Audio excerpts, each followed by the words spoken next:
The United States Constitution grants Congress the power to regulate commerce. That power assumes the infrastructure of commerce exists. It assumes the trains run. It assumes the freight moves. It assumes the supply chain holds.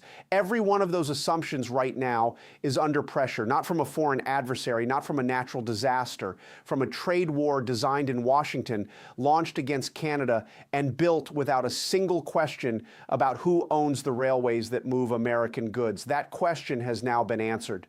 The answer is Canada. And the consequences of never asking it sooner are being measured in real time at $573 billion. The Wall Street Journal confirmed what most Americans never considered. Two Canadian companies control the freight arteries of the United States.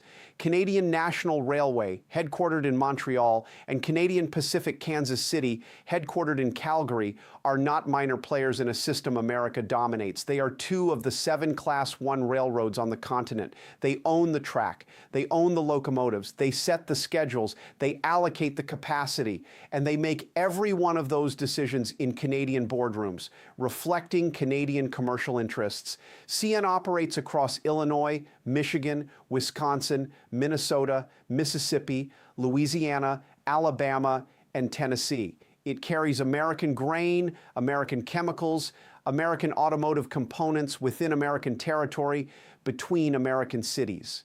CPKC is the only single-line rail network connecting Canada, the United States, and Mexico. American industry treats this infrastructure as its own. It is not. The American Logistics Association then delivered the damage figure, $573 billion projected across 3 years. The association called it the worst supply chain rupture since the Second World War. Agricultural losses alone exceeded $85 billion. Manufacturing disruptions surpassed $140 billion. Energy supply chain costs climbed above $55 billion. Direct freight delay costs crossed $120 billion. Every dollar traceable back to one decision. A trade war launched without ever mapping who owned the trains. The system failed because the dependency was never acknowledged. It is being acknowledged now at a cost of $573 billion. Bloomberg reported Warren Buffett's assessment without softening. The owner of BNSF Railway, one of the largest freight carriers in North America, a man who has spent 6 decades studying the economics of moving goods by rail, called this the most predictable infrastructure crisis in American history. His reasoning was direct and it was damaging. You cannot wage economic war on the country that owns your rail network and expect the trains to run on time. Buffett did not speak as a political commentator. He spoke as someone who owns a railway. That authority matters. That distinction matters. Reuters then confirmed what Canada delivered in response. Prime Minister Carney was asked directly whether Canada would consider the Trump administration's railway stabilization proposal.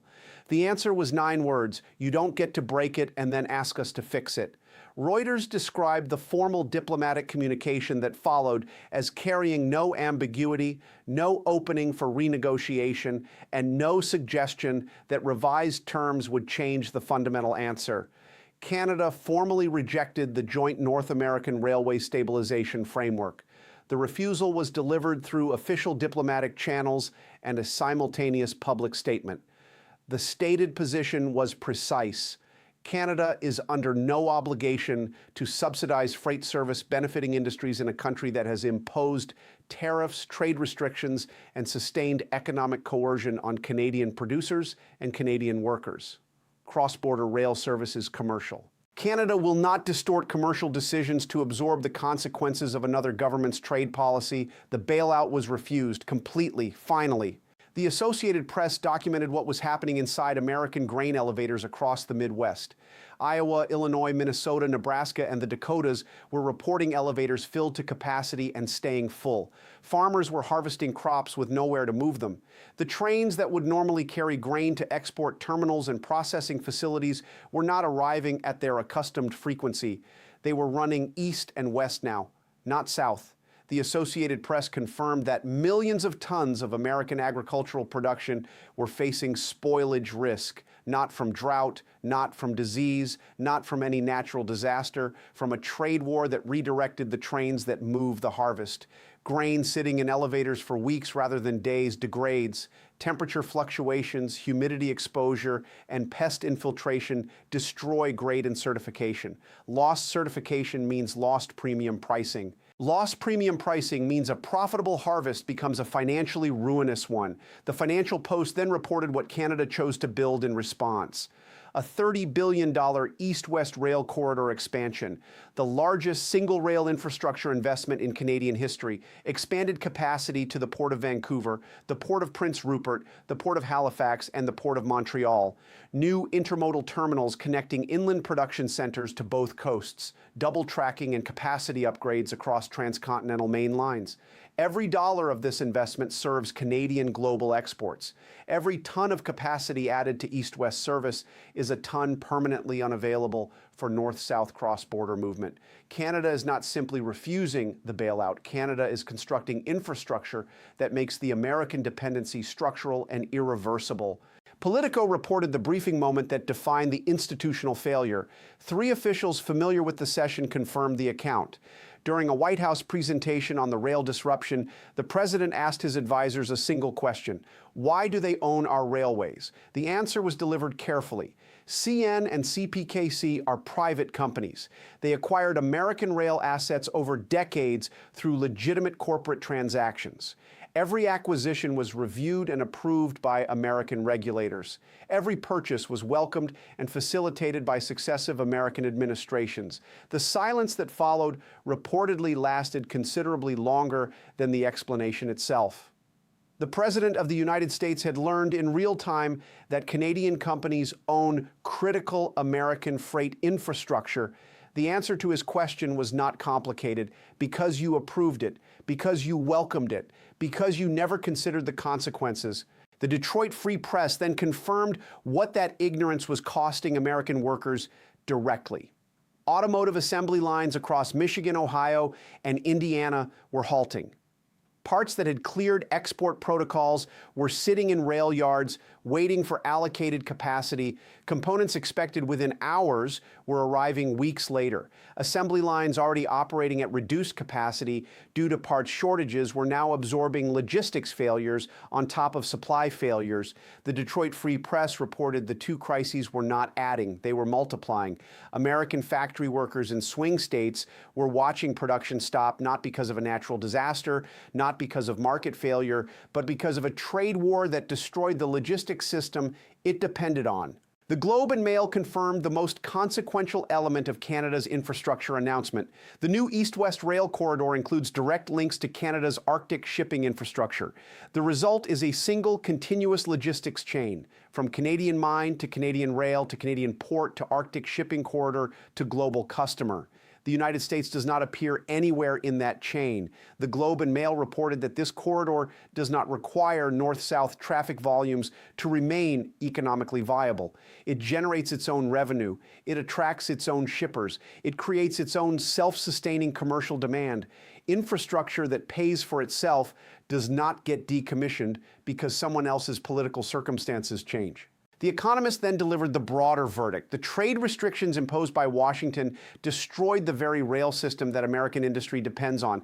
The mechanism was not complicated. Tariffs disrupted trade. Disrupted trade reduced cross-border rail demand. Reduced demand caused Canadian railways to reallocate capacity eastward and westward. Reallocation degraded north-south freight service. Degraded freight service paralyzed American agriculture, manufacturing, and energy simultaneously. The Economist identified the core governance failure precisely. Policymakers optimized for first-order effects without modeling second- and third-order consequences. The result is a $573 billion lesson in the cost of that failure. The legal framework governing American commerce assumed functional infrastructure. It assumed that the arteries moving goods across the continent would remain open. That assumption was never codified as a guarantee because no one imagined it required one. No one modeled the possibility that the country operating those arteries might have legitimate commercial reasons to redirect them.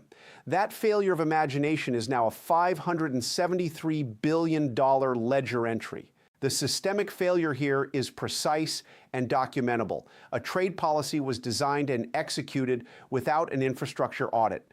Tariffs were imposed without mapping the logistics architecture they would disrupt. Economic coercion was applied without identifying the dependencies it would expose. The result is a superpower that cannot move its own grain, cannot supply its own assembly lines, and cannot heat its own rural communities, asking the country it spent 2 years punishing to please restore the service it never should have disrupted. Canada refused, and then Canada built east. Every dollar of the $30 billion east-west corridor is a dollar of permanent redirection. The infrastructure being constructed today will generate its own revenue, serve its own markets, and sustain its own commercial logic long after the current political moment passes. That is not a temporary realignment. That is a structural shift. And structural shifts in logistics infrastructure do not reverse on diplomatic request. The analytical warning is straightforward. Any nation that wages economic war without first auditing its own dependencies is not conducting strategy. It is conducting exposure. The United States has now discovered at considerable cost that sovereignty over trade policy is not the same as sovereignty over trade infrastructure. Those are two different things, and confusing them has consequences that tariffs cannot fix and apologies cannot reverse. If this analysis served you, subscribe now. This channel delivers forensic, legally grounded news analysis on the stories that matter most, without noise, without bias, and without simplification. Hit the bell, share this video. The next breakdown is already in progress.